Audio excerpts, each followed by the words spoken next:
Now, finding buried treasure might sound like something out of a film, sound like a childhood dream, but one detectorist in Suffolk has done just that. George Ridgway has unearthed one of Britain's largest collections of Roman and Iron Age coins, with a few dating back all the way to 206 BC. Some of the 748 coins will now go into museum collections, but the rest are due to be auctioned off, and they could fetch a hefty price, as our reporter Alex Dunlop found out.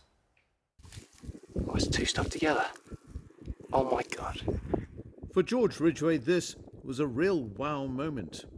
Poles keep finding silver coins. 5 years on, George has returned to the field in Suffolk where he discovered what's been called the Helmingham Horde. 748 Roman and Iron Age coins, one of the largest collections ever unearthed in Britain. I mean, I'd achieved my childhood dream with that. I mean, I dreamt of finding a Roman hoard since I was 12. So to find a Roman hoard, and one which is so significant, is amazing. It is the find of a lifetime. It's the find of a lifetime. George immediately contacted the local museum service to ensure that the hoard was properly curated. They'll keep some of the coins, the majority will be auctioned next month.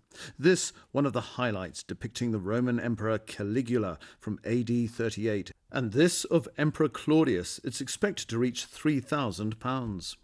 Suffolk has proved rich pickings for historians. The Mildenhall treasure from the 4th century, found in 1942.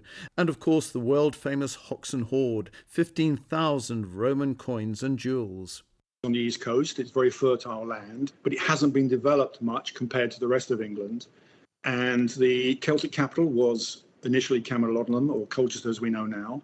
And the Romans settled there very quickly after they invaded Britain. So it was strategically a very important part of the country. So this is your lone little treasure trove. This is my little treasure trove. So we've got a selection of finds here. This is a Roman ring. This dates to the 1st and 2nd century AD.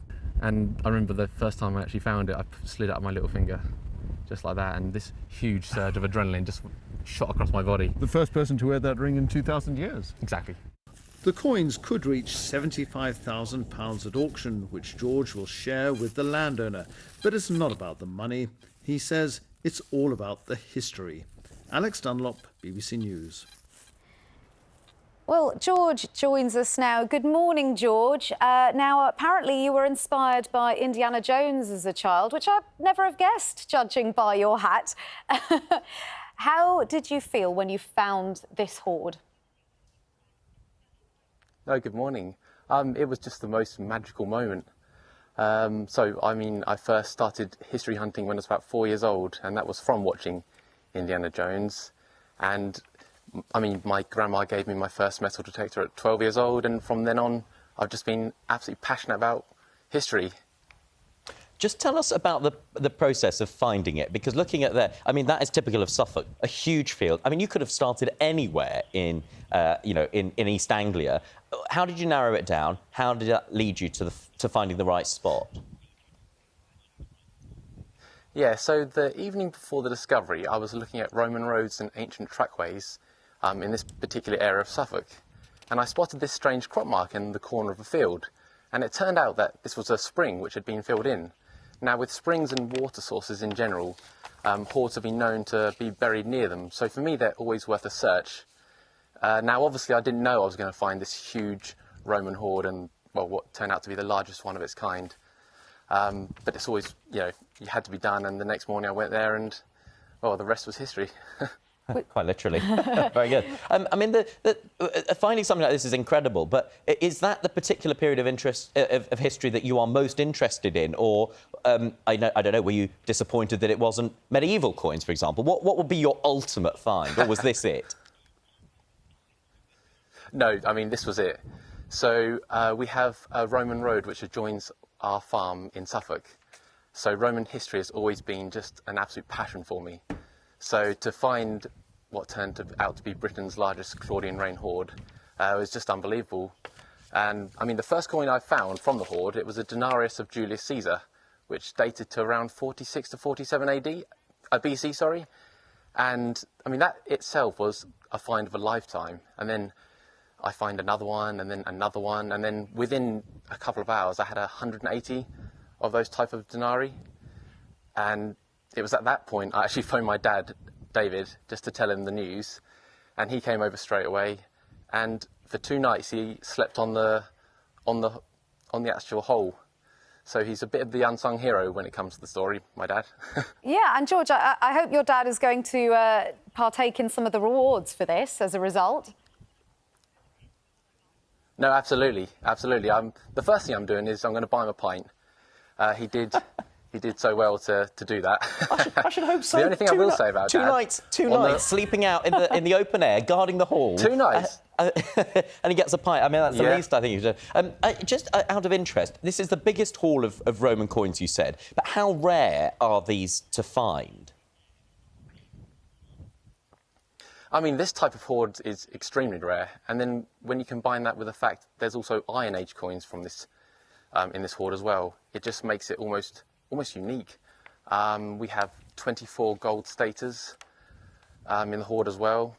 So that it's a unique mix of coins, and very special indeed. Are you going to keep any of them? So, well, 68 of the coins have been acquired by the British Museum and the Ipswich Museums, and the remaining coins were disclaimed to the landowner and me. So we're going to keep around 8 coins each, and the rest are being sold at Noonan's Mayfair on September the 18th. Now, I plan to be there, and I'm going to actually bid on some coins as well, just to see if I can get some more back. What? Why have you got to bid on them? Could you not keep more than 8? No, I'll bid on them. It's basically, we don't want to compromise the hoard's integrity, so we'll keep a few, but the really important ones, they'll be for sale as well, and I'll see if I can I'll try and buy some. Are there any that you've got your eye on in particular? Well, I mean, there's some lovely coins in the hoard. One of them is a denarius of Caligula. So, I mean, I think that's valued at around £2,000. But, you know, for me, it's not about the money. It's never been about the money.